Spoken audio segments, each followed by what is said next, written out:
وَلَقَدْ زَيَّنَّا السَّمَاءَ الدُّنْيَا بِمَصَابِيحَ وَجَعَلْنَاهَا رُجُومًا لِلشَّيَاطِينِ وَأَعْتَدْنَا لَهُمْ عَذَابَ السَّعِيرِ। নিকটবর্তী আকাশটিকে তুমি দেখো, তাকে কিভাবে প্রদীপমালা দিয়ে আমি সাজিয়ে রেখেছি। ঊর্ধ্বলোকের দিকে গমনকারী শয়তানদের তাড়িয়ে বেড়ানোর জন্য এ প্রদীপগুলোকে আমি ক্ষেপণাস্ত্র হিসেবে সংস্থাপন করে রেখেছি। চূড়ান্ত বিচারের দিন এদের জন্য জ্বলন্ত অগ্নিকুণ্ডের ভয়াবহ শাস্তির ব্যবস্থাও আমি যথাযথভাবে প্রস্তুত করে রেখেছি। وَلِلَّذِينَ كَفَرُوا بِرَبِّهِمْ عَذَابُ جَهَنَّمَ وَبِئْسَ الْمَصِيرُ। এত সব নিদর্শন সত্ত্বেও যারা তাদের স্রষ্টাকে অস্বীকার করেছে তাদের জন্য রয়েছে জাহান্নামের কঠোরতম শাস্তি। জাহান্নাম কতই না নিকৃষ্টতম স্থান।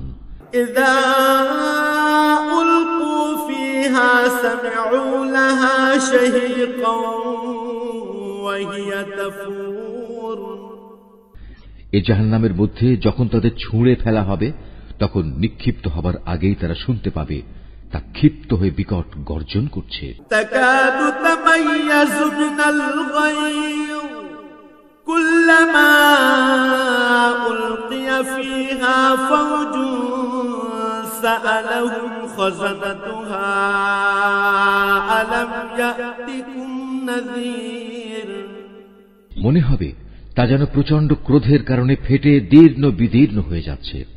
যখনই একদল নতুন পাপীকে সেখানে নিক্ষেপ করা হবে তখনই তার প্রহরীরা তাদের জিজ্ঞেস করবে, এই জায়গার কথা বলার জন্য তোমাদের কাছে কোন সাবধানকারী কি আসেনি?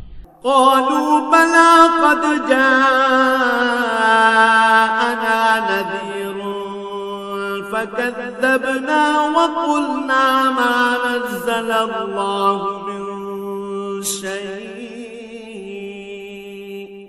ইন আনতুম ইল্লা ফি দালালিন কাবীর। তারা বলবে, হ্যাঁ, আমাদের কাছে আল্লাহর সাবধানকারী নবী রাসূল এসেছিল, কিন্তু আমরা তাদের অস্বীকারই করেছি। আমরা তাদের বলেছি এ দিন সংক্রান্ত কোনো কিছুই আল্লাহ তাআলা নাজিল করেননি, বরং তোমরা নিজেরাই চরম বিভ্রান্তিতে ডুবে আছো।